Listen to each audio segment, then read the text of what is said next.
Donc, on va passer à la deuxième conférence de l'après-midi, qui est une commandite Big Dutchman. Notre prochain conférencier est Francis Pouliot, qui est gradué de l'Université Laval en génie rural et détient également un MBA. Francis travaille depuis une vingtaine d'années dans l'industrie, réalisé plusieurs projets de recherche-développement reliés à la conception des bâtiments porcins et également aux équipements de ventilation, d'abreuvement et également à l'alimentation. Et aujourd'hui, il nous entretiendra sur une réalité que 3 mois par année au Québec, il fait chaud et comment dans nos bâtiments on peut s'adapter pour que nos animaux souffrent un petit peu moins de la chaleur. Francis, c'est à vous. Oui, bonjour tout le monde. Donc, ça me fait plaisir aujourd'hui de venir vous parler aujourd'hui d'un sujet qui est fort intéressant, c'est-à-dire de quelle façon le climat peut affecter nos animaux dans les fermes. Je tiens à remercier mes collaboratrices, Sarah Delille, agronome chez Agri-Climat, qui m'a permis d'en savoir plus sur les changements climatiques et au moins mieux comprendre la problématique des changements climatiques, que je vais adresser un peu plus tard. Et pour aussi ma collègue du CDPQ, Nathalie Plourde, qui m'a été d'un grand aide là, pour la préparation de cette présentation. Donc, qu'est-ce que les changements climatiques? Dans le fond, c'est un changement du temps moyen, où on peut voir une variation des changements au niveau de la température, au niveau des précipitations, puis également au niveau des vents. Donc, ce qu'on sait globalement, c'est qu'il y a un changement qui est en train de s'opérer au niveau du climat. Mais comme je vais parler plus tard, il faut faire une différence entre la variabilité naturelle du climat, parce que moi, avant de préparer cette présentation-là, quand l'hiver dernier, donc avec les chutes de neige qu'on a eues dans la région de Québec et puis les tempêtes de vent qu'on a eues cet automne, pour moi, c'était dû au changement climatique. Mais en fait, ce qu'il faut considérer, c'est qu'il y a aussi des variabilités naturelles durant du climat. Donc, et puis les changements climatiques, c'est un changement de fond. Okay? C'est des changements qui s'opèrent là, sur des décennies, voire des siècles. Donc, oups, je me suis trompé de piton. Donc, ce qu'on sait, c'est qu'au niveau, donc selon Ressources naturelles Canada, une source que j'ai prise à cet endroit-là, c'est qu'on peut s'attendre à une augmentation des températures de l'ordre de 1,8 jusqu'à 4 degrés Celsius au Canada dans le prochain siècle. Ça pourrait signifier, dans certaines régions du Canada, des augmentations de l'ordre qui peuvent monter jusqu'à 4 à 8 degrés Celsius. Donc, ce n'est pas demain la veille, mais il faut déjà y penser. Parce que les constructions qu'on commence aujourd'hui, bon, normalement, on va construire pour au moins pour les 20 à 30 prochaines années. Donc, c'est bien de se questionner dès maintenant. Comme je vous disais, le climat, au niveau du climat, il y a des variabilités qui sont naturelles. Par exemple, les étés et les hivers ne sont pas tous pareils. D'une journée à l'autre, ce n'est pas pareil. Donc, comme le montre le graphique, ici à droite, à gauche, à droite, oh. Ce qu'il faut considérer, c'est l'évolution sur un nombre suffisant d'années. Donc, si on remarque ici entre 1948 et aujourd'hui, on a vu une augmentation globale de la température de 3 degrés Celsius. Donc, c'est sûr que sur cette période de temps-là, ça apparaît pas si important que ça, d'un point de vue, si je me mets au niveau élevage, mais au niveau climatique, c'est très important. Donc, comme je vous ai dit, le changement climatique, c'est un changement de fond qui se fait sur une longue période. Donc, au niveau des chercheurs, entre autres au Québec, on a la chance d'avoir un organisme avec des chercheurs qui travaillent sur les changements climatiques, le groupe Oranos, donc sur lequel je me suis référé pour préparer quelques diapositives. Donc, selon les chercheurs, ce qu'on s'attend, c'est qu'il y ait, dans le temps, moins de vagues de froid extrême, donc durant l'hiver. Mais par contre, durant l'été, on va avoir plus de vagues de température chaude, plus fréquentes et plus longues également. Donc, la saison d'été va allonger, la saison d'hiver va raccourcir. Parce qu'aussi, ce qu'il faut dire, c'est assez compliqué aussi à analyser au niveau scientifique, parce qu'il y a tellement de facteurs à considérer qu'à un moment donné, il faut poser des hypothèses. Les hypothèses peuvent être bonnes ou mauvaises, ou parfois bonnes. Donc, ce qui est presque certain qui va arriver selon les scientifiques, c'est qu'il va y avoir plus d'événements de pluie extrêmes et puis également plus intenses. Plus de cellules orageuses, un peu comme on a rencontré cet automne, et puis localisées et intenses.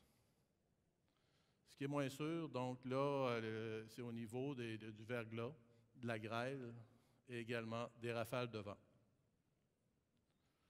Comment ça peut nous impacter au niveau de la production porcine? C'est qu'on a vécu des problèmes d'effondrement de toit en 2018, à l'hiver 2018, liés à des accumulations de neige. Donc, une des problématiques qu'on a vécues, c'est les redoux. Okay? C'est-à-dire, on avait une journée qui faisait... c'était d'entremêler des journées neigeuses avec des journées de pluie. Et puis quand il pleuvait, donc rapidement, il y avait des changements brusques au niveau de la température qui faisaient en sorte que la neige restait sur la toiture. Et puis on a eu durant l'hiver plusieurs séquences comme ça qui ont fait en sorte que la neige est restée sur la toiture. Donc les redoux qu'on a, oui, on va peut-être avoir moins de neige, mais c'est ces redoux-là qui peuvent venir nous jouer des tours au niveau de nos bâtiments. Également, la hausse des températures globales. Donc, si on a des températures plus élevées, plus fréquentes et plus longues, donc ça va occasionner un stress thermique sur nos animaux. Ça va avoir un impact sur la mortalité, ça va avoir un impact ensuite également sur les performances zootechniques et ultimement sur votre rentabilité. Comme je vous ai dit tout à l'heure, étant donné qu'on pense ces bâtiments, quand on construit un bâtiment, c'est pour 20, 30 ans même. Donc, c'est important de considérer maintenant la façon qu'on va construire nos bâtiments dans le futur. Ici, je vous présente un tableau. Je ne passerai pas dans les détails parce qu'il s'agit, je voulais mettre ce tableau-là en guise de référence. Donc, on a une liste des différents aléas climatiques qu'on s'attend dans le prochain siècle au niveau du changement climatique et également au niveau des impacts en haut ici là, sur les bâtiments, sur la ventilation, les infrastructures, sur la plomberie, etc. Revenons à l'hiver 2018. Donc, comme vous savez, il y a plusieurs bâtiments au Québec, tant agricoles, commerciaux ou industriels, qui ont écrasé. Donc, là, je suis tombé sur un article intéressant écrit par la firme Technonorme, qui est une firme spécialisée en structure, en mécanique du bâtiment, et puis qui ont analysé plusieurs dossiers de dommages liés à des écrasements de toiture, et puis qui étaient occasionnés, comme j'ai dit tout à l'heure, à des successions de neige, des périodes neigeuses et pluvieuses, et puis durant les périodes pluvieuses, la neige n'avait pas eu le temps de fondre. Donc, globalement, on avait une neige plus dense et puis également plus compacte, faisant en sorte que même s'il ventait, la neige restait collée sur la toiture. Donc, un des constats de Technonorme, c'est que les bâtiments qu'ils ont investigués, qui ont été endommagés, les charges de neige qui étaient sur les structures ne dépassaient pas les normes du Code national du bâtiment. Donc, en théorie, ces bâtiments-là auraient dû résister.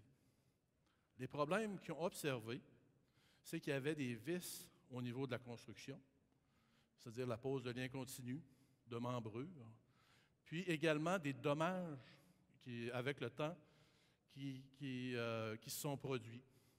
Des plaques, des goussets de ferme de toit ou des plaques de trosse, en québécois, qui étaient rouillées ou carrément brisées. Donc, on voit ici deux éléments importants à prendre en compte lors de l'installation des fermes de toit. Les fermes de toit en tant que telles sont dimensionnées par des ingénieurs et aussi par le fabricant de fermes de toit. Donc, en général, là, ça se passe bien. Là où il y a un souci, c'est quand on les installe sur le chantier. Donc, c'est de s'assurer de poser des liens continus.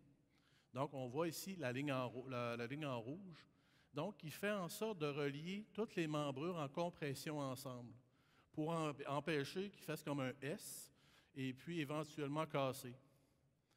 En plus de ça, ça prend également des membrures obliques qui viennent contreventer les liens continus.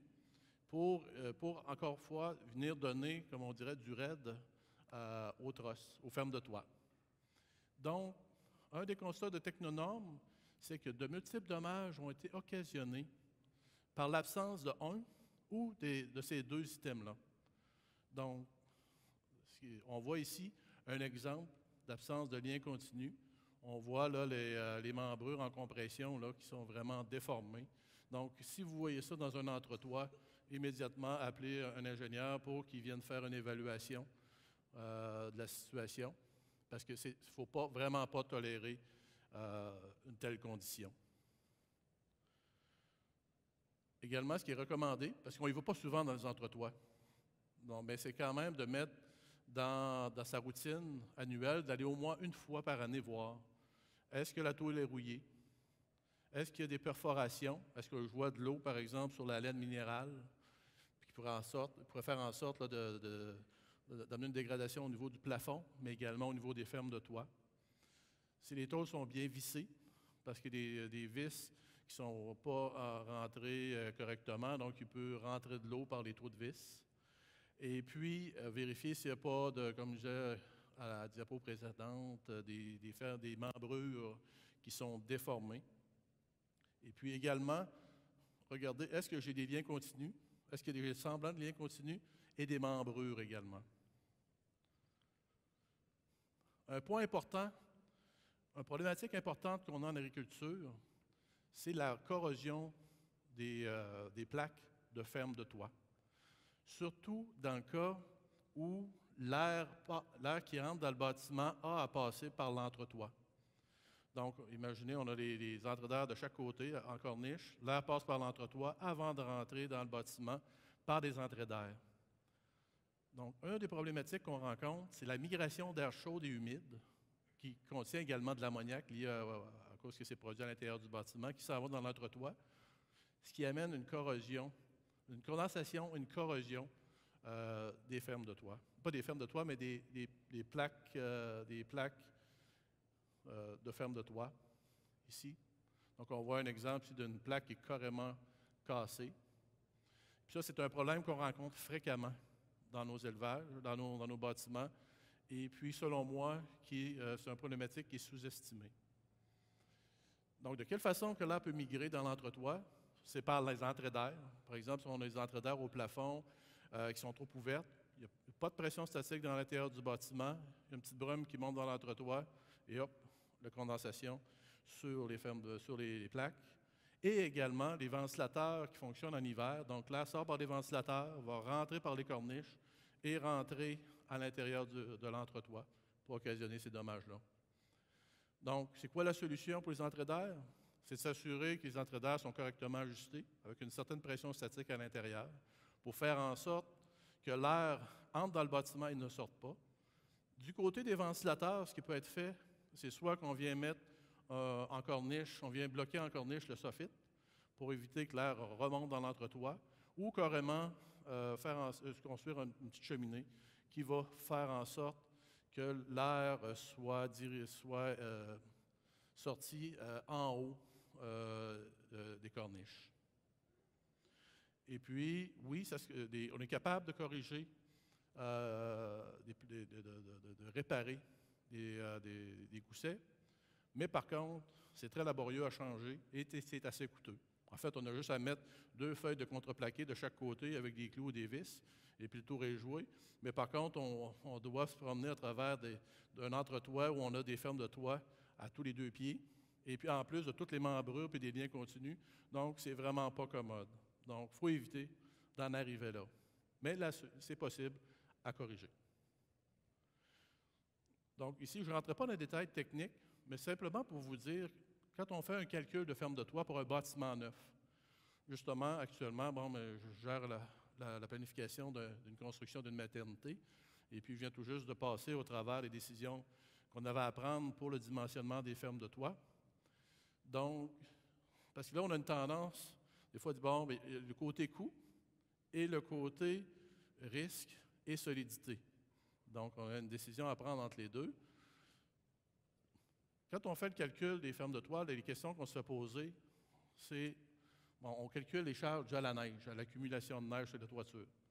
Et puis, d'une région à l'autre, ce n'est pas les mêmes charges qui sont considérées. Parce que si on parle de la Beauce versus la Montérégie, on n'a pas les mêmes charges de neige au sol.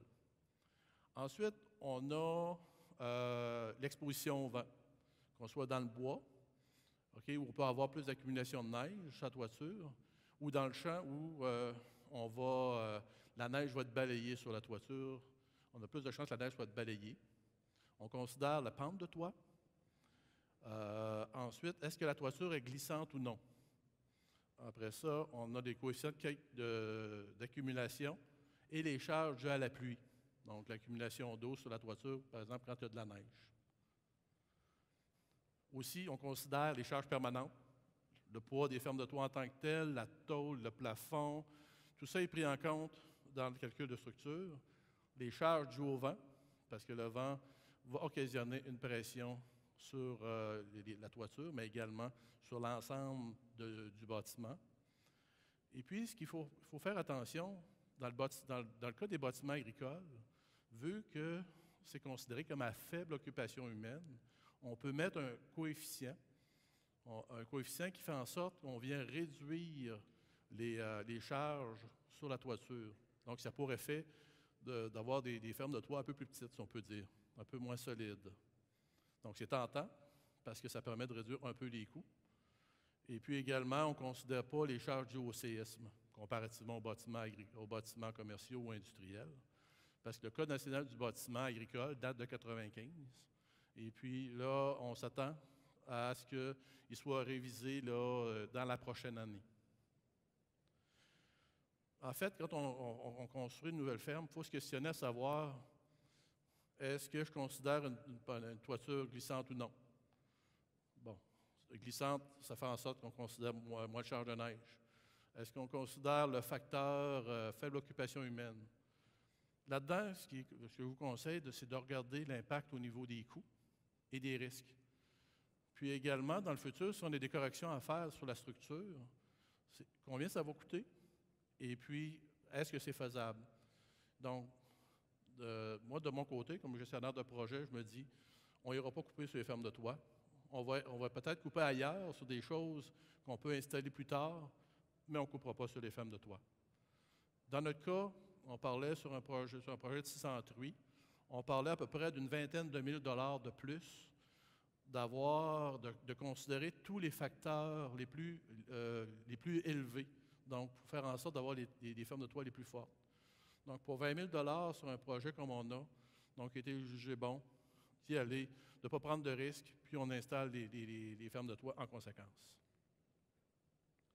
Également, comme on sait, c'est avec les changements climatiques, donc on parlait tout à l'heure de cellules orageuses, probablement plus de vent, ce qui fait en sorte que les ingénieurs, normalement, devraient considérer, ils considèrent déjà, quand ils font les calculs de structure, le contreventement adéquat. En fait, le contreventement, c'est de faire en sorte que s'il y a un vent qui vient de côté, c'est d'éviter que le bâtiment renverse.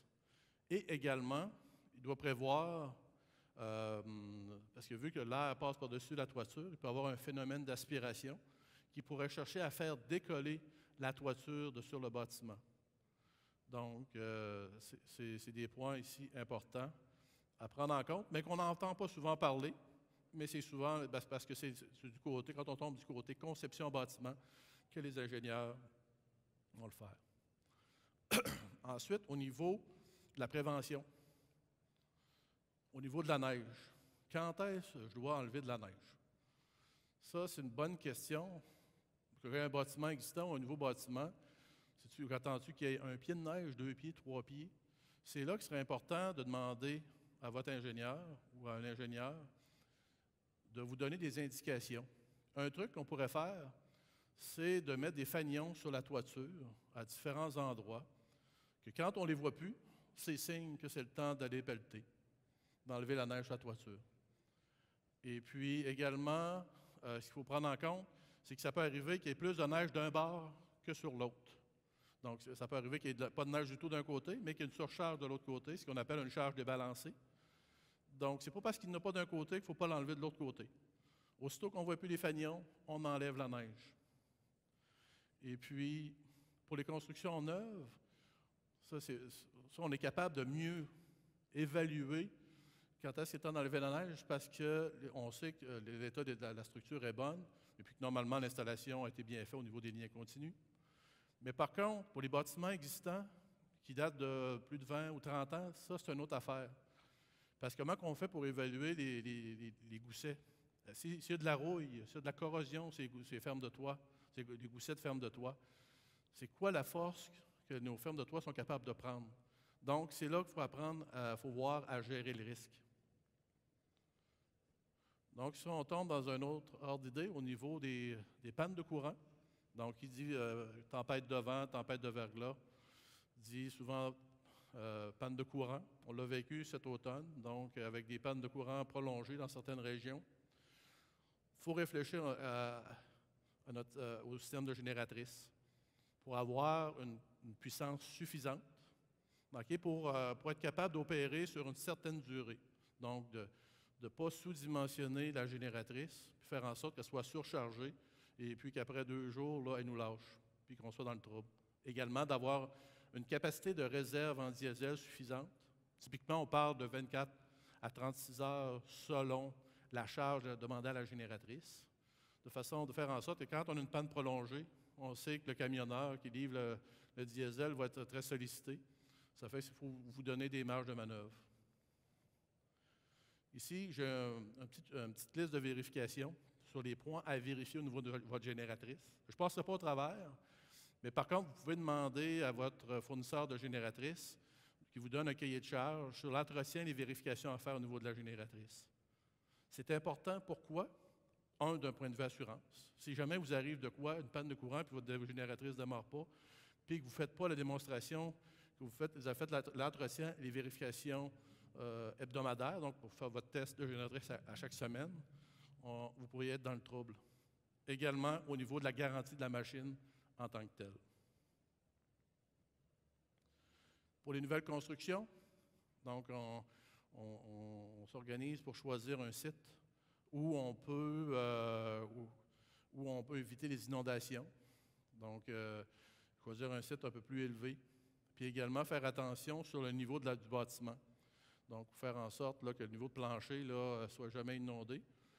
Et puis, si vous avez un doute à savoir, bon, mais je suis à la limite dans la zone inondable, bon, bien, allez voir s'il n'y aurait pas une meilleure place ailleurs.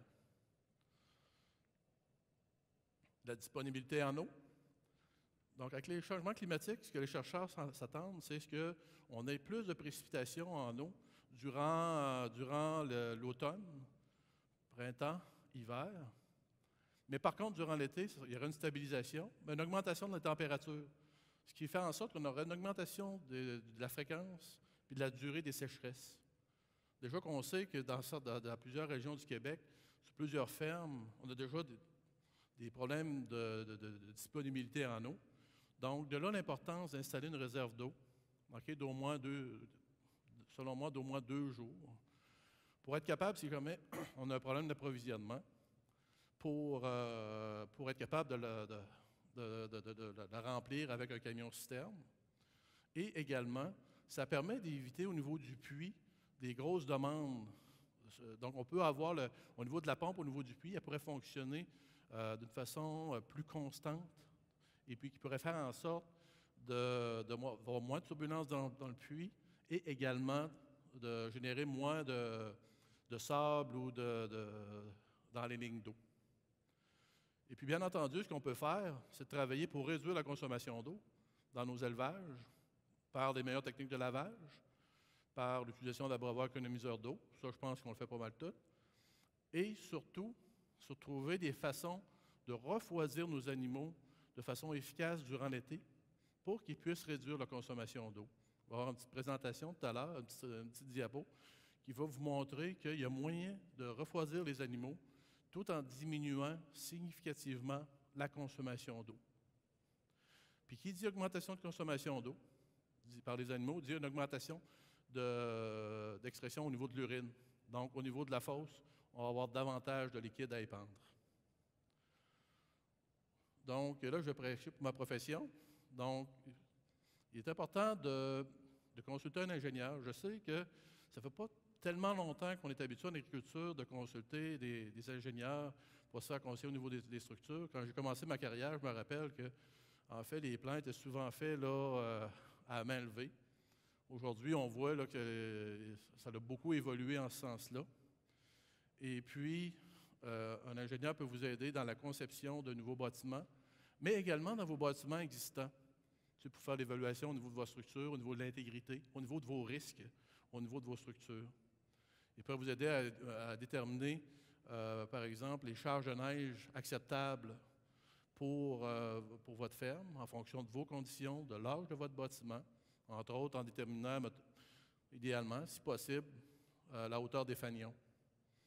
Et puis également vous conseiller sur les choses à vérifier régulièrement.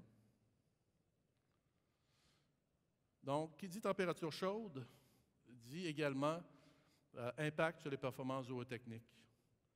Donc, c'est pas, moi, selon mon expérience, les changements climatiques, c'est une chose, on sait que ça peut juste réchauffer, mais actuellement, on a déjà une problématique, selon moi, au niveau des températures chaudes durant l'été. Il existe des solutions qui sont applicables à coût, que je dirais très, très abordable, mais qui peut avoir un impact important sur les revenus, sur le gain moyen quotidien.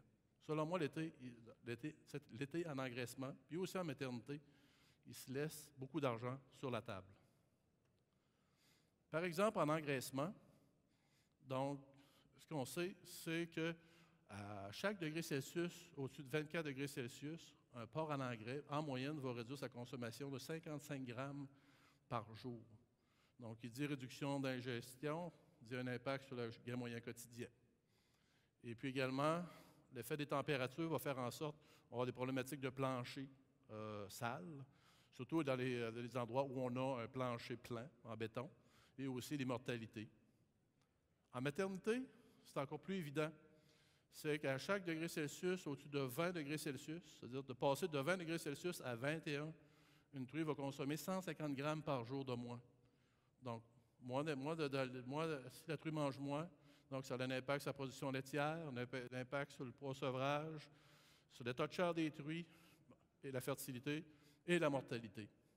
Donc, ça a vraiment un effet là, domino sur nos animaux.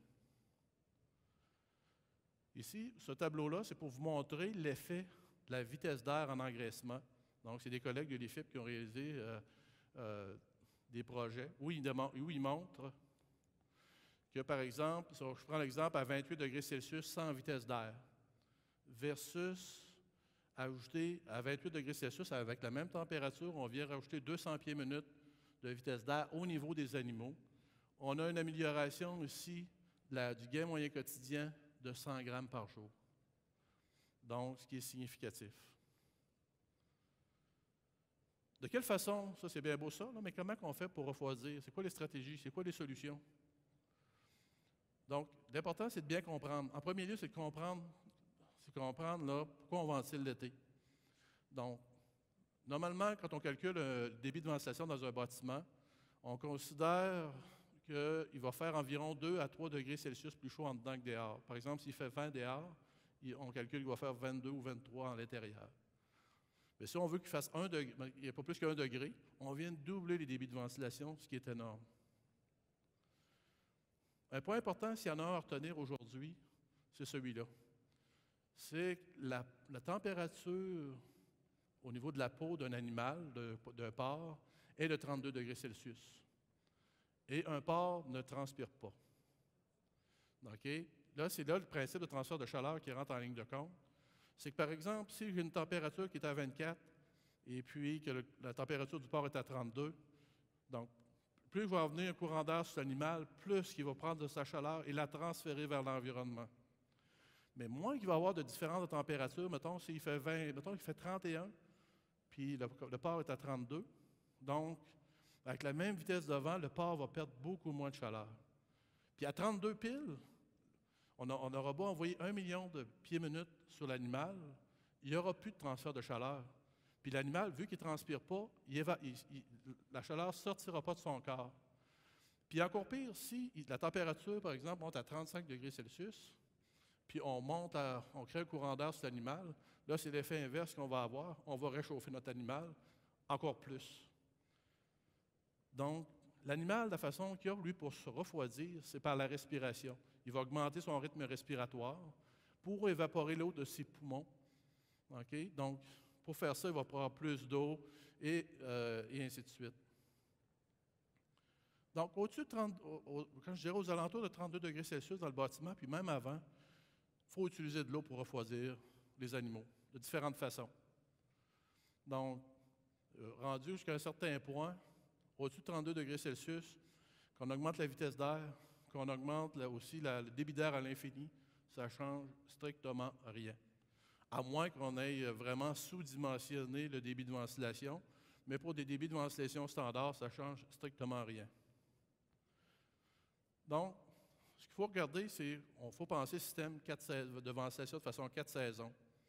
Donc, si on regarde automne, hiver, printemps, dans le fond, on ventile, l'air sort par les ventilateurs, rentre par les entrées d'air, tout va bien. Je dirais jusqu'à peu près 23 degrés Celsius. Ça varie en fonction du poids et du type d'animal. Là, après ça, passer 23, là, après ça, c'est la vitesse d'air sur les animaux. OK? Les gens de l'IFIP en France qui ont évalué, c'est que s'il fait 24 degrés Celsius à l'intérieur, si on génère 200 pieds minutes au niveau des animaux, qui correspond à une vitesse d'air qu'on utilise normalement dans les ventilations tunnels, l'animal va ressentir de 5 à 6 degrés Celsius de moins. C'est qui est important. Donc, la façon qu'on peut créer nos courants d'air, c'est soit avec un système de brassage d'air. Donc, on voit le ventilateur, le ventilateur de recirculation, donc qui va créer de façon mécanique un brassage d'air au niveau des animaux. Mais on voit de l'autre côté un système d'entrée d'air, donc l'air qui rentre par le plafond. Je vais en parler un petit peu plus tard sur la façon que ça va refroidir les animaux. Donc, la vitesse d'air, c'est efficace. C'est efficace en bas de 32 degrés Celsius, mais également, il faut le partir au bon moment. Par exemple, si on a des porcelets qui viennent de rentrer en engraissement, puis on fait partir la recirculation à 20 degrés Celsius, les porcs à 24, même s'il fait 24 degrés Celsius, ils vont peut-être avoir trop froid. Donc, là, c'est pour ça qu'il faut faire attention dans la stratégie de contrôle. Donc, après ça, l'autre chose qu'on peut regarder, c'est l'évaporation d'eau. On voit ici un ventilateur de recirculation sur lequel on a mis un brumisateur haute pression. Et puis, à côté, on peut aussi utiliser ce qu'on appelle des cool cells en anglais ou des rideaux d'évaporation d'eau. C'est efficace quand c'est sec à l'extérieur, mais par contre, quand c'est chaud et humide, comme on a lors d'une canicule, donc c'est très peu efficace parce que plus c'est humide à l'extérieur et chaud, surtout humide, donc le pouvoir d'évaporation d'eau est limité, donc l'abaissement de température est moindre. Donc quand il fait chaud et humide, il faut l'arrêter. Mais ce qui est drôlement efficace, puis ce qui n'est pas coûteux, c'est de mouiller les porcs. OK? Mais par contre, il ne faut pas les mouiller, les arroser, là, puis sans arrêt, là. C'est qu'il faut laisser le temps entre les séquences d'arrosage, là, laisser le temps d'assécher. Donc, il faut combiner une vitesse d'air à l'arrosage. Qu'est-ce qu'on peut utiliser? En engraissement, on utilise des systèmes de gicleurs qu'on utilise pour détremper des packs. On l'a déjà, ça ne coûte pas cher. Il s'agit de mettre une valve électrique sur la ligne d'eau, on branche son contrôle, puis on veut faire partir ça, par exemple, si la température monte à 28, arrose pendant 45 secondes, arrête pendant une demi-heure. Donc, ça fonctionne très bien. Et puis, comme vous dites, donc, en fait d'investissement, si le contrôle est capable de le prendre, le contrôleur actuel, c'est un investissement. Si vous n'avez pas déjà votre tuyau de Carlon pour vos détrempeurs, je serais genre de mettre ça. Puis de toute façon, ça va être pratique. Ça va être aussi pratique lors du détrempage. Au niveau des truies, en mise-bas, bon, il y a des gouttes à gouttes. Je sais que les gouttes à gouttes ont eu des mauvaises presses dans le passé. Dans le fond, le défi, c'est de trouver les bonnes buses qui font en sorte qu'on ne mouille pas trop l'animal. Et puis de mouiller nos porcelets par la suite. Donc, je vous parlais tout à l'heure des systèmes d'entrée d'air automatiques, des systèmes d'entrée d'air qui viennent refroidir les animaux. Donc, l'idée, c'est que l'air qui rentre par l'entretoit vient au plafond. Grosso modo, au moins chaque enclos a son propre entrée d'air. Puisque je sais qu'environ à 600 pieds minutes à l'entrée d'air, ouvert comme ça, on va générer environ 150 pieds minutes dans le parc. Donc, on a l'équivalent d'une ventilation tunnel, mais sans avoir un système de ventilation tunnel et un système de ventilation conventionnel. Ça fonctionne très bien. Par contre, ça va prendre des isolants sous toit et une tôle blanche pour éviter le réchauffement dans l'entretoit par le soleil, par le réchauffement de la tôle. L'expérience vécue, donc un projet qu'on a réalisé au CDPQ en 2013 avec nos collègues de F. Ménard, c'est qu'on a eu une journée où il y a eu un facteur humidex de 48, faisait 35 degrés Celsius et 63 d'humidité. Donc, on avait différents essais en cours. Mais en résumé, peu importe le débit d'air, peu importe la recirculation d'air à ce moment-là, les truies pompaient toutes.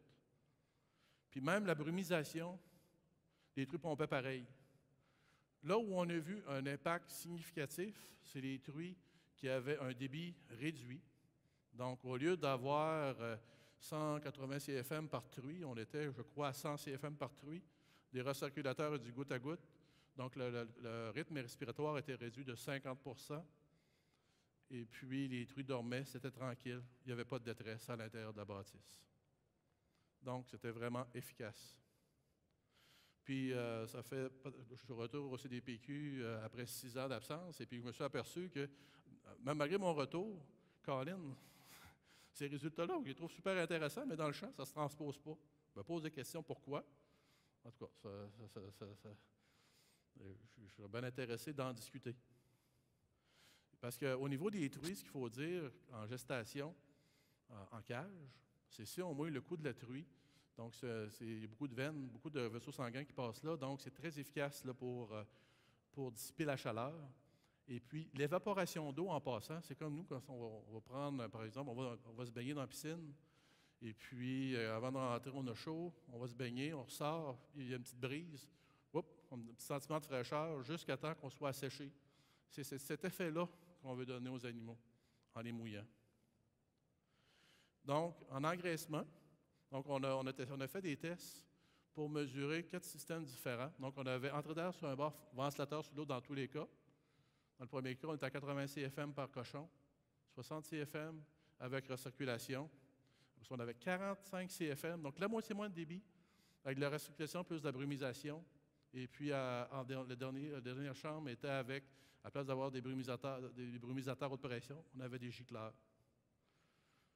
Donc, malgré qu'on ait 2 fois moins de débit, quand on utilise la vitesse d'air et de l'eau, on a amélioré notre gain moyen quotidien d'environ 45 grammes. On a amélioré avec la vitesse d'air et l'utilisation d'eau, la durée d'engraissement de 3 à 5 jours. Et puis, au global, on a réduit, quand on combine vitesse d'air, eau ou vitesse d'air seule, la consommation d'eau au niveau des animaux. La consommation d'eau totale, incluant l'eau gaspillée, de 1,9 à 2,8 litres par jour. Normalement, un porc en engraissement va boire vers 4 à 5 litres par jour, donc vous voyez que ça a un impact significatif sur la consommation d'eau. Donc là, quand on dit changement climatique, on parlait tantôt que ça peut varier rapidement d'une journée à l'autre au niveau de la météo. Donc, ce qui est important au niveau de vos contrôleurs électroniques, c'est de bien paramétrer vos écarts, vos différentiels, de faire en sorte que vos ventilateurs des différents paliers partent pas trop agressivement, mais quand même assez rapidement, et puis qui peuvent réagir rapidement pour maintenir la température désirée dans votre salle. Entrée d'air automatique, il y en a encore qui n'ont pas. C'est très efficace pour maintenir le niveau d'ambiance dans la pièce, avoir un bâtiment bien isolé et étanche.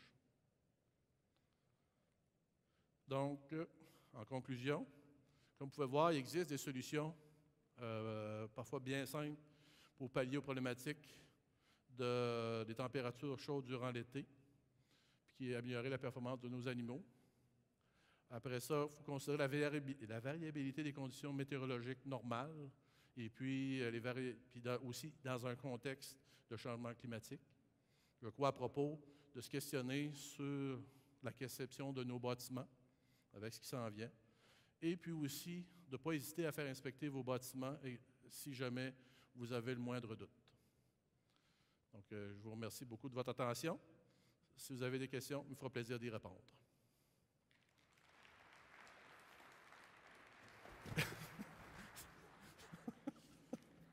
Merci, Francis. On aurait quelques minutes pour des questions. Il y a 2 micros ici à ma droite et à ma gauche. Soyez pas gênés.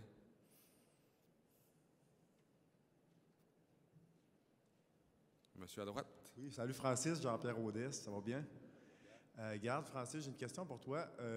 Tu l'as effleuré avec les contrôles intelligents un petit peu qu'on peut avoir dans les bâtiments.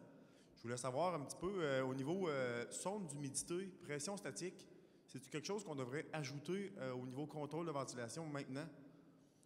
Pallier un petit peu, des fois, au niveau chauffage, ventilation, si on pouvait ajouter la consigne humidité, qui doit être assez importante.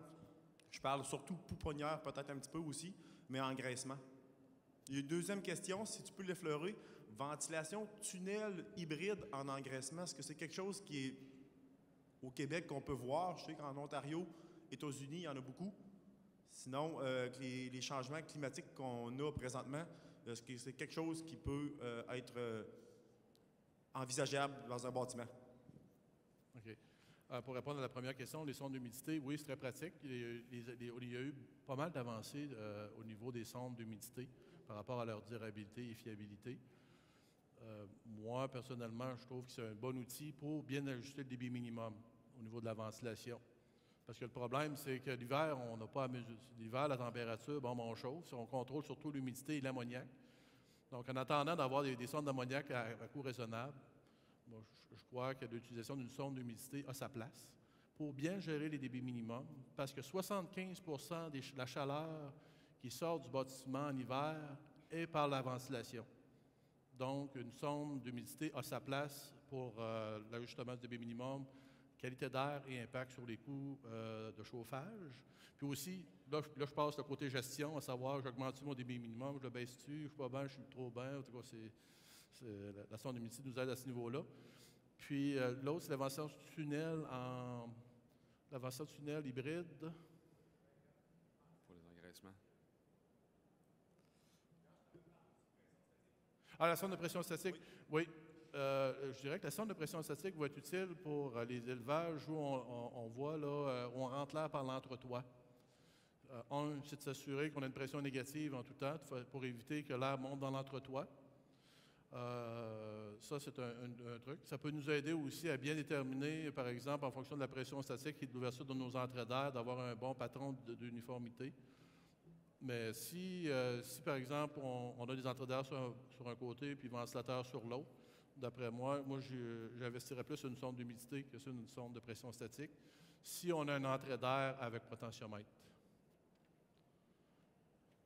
Et puis, la ventilation tunnel. La ventilation tunnel hybride, là, c'est quoi? C'est une ventilation naturelle, c'est ça?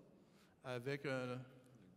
Oui, bien, exactement. C'est en fait une ventilation naturelle pour l'été, tunnel naturel, si tu veux. Puis l'hybride, ben, c'est la ventilation modulaire par parc pour l'hiver avec des fans. Là, OK, c'est la ventilation par panneau, ventilation naturelle en été, puis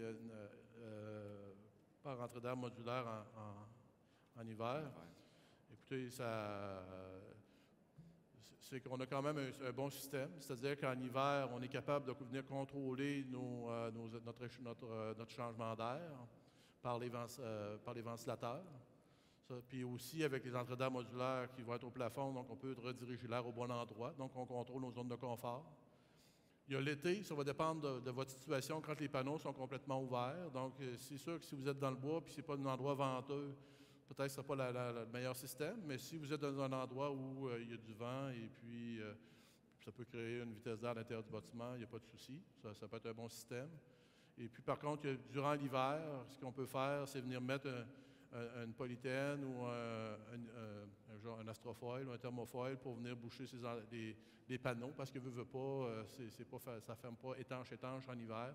Donc, pour améliorer le contrôle du débit d'air, on pourrait faire ça. D'autres questions? Est-ce qu'il y a d'autres questions? Moi, j'en ai une, Francis. Au début de ta présentation, tu parlais des accumulations de neige sur les bâtiments. J'aimerais savoir à partir de quel âge de bâtiment tu suggérerais qu'on inspecte les structures pour être sûr de ne pas avoir de mauvaises surprises là, durant l'hiver? Ça, c'est une bonne question. À partir de quel âge? Moi, même un bâtiment neuf, à toutes les années, j'irai voir dans l'entretoit. Puis même à partir de maintenant, là, maintenant j'aurai un bâtiment, j'irai voir dans mon entretoit, voir c'est quoi la situation, et à toutes les années, aller voir, de façon systématique. Quels sont les éléments, en fait, que tu vérifierais précisément dans ta vérification? Les goussets, les goussets de ferme de toit, bon, les plaques de trosse, est-ce qu'ils sont rouillés? Regardez, est-ce que j'ai des liens continus, puis des membrures en diagonale?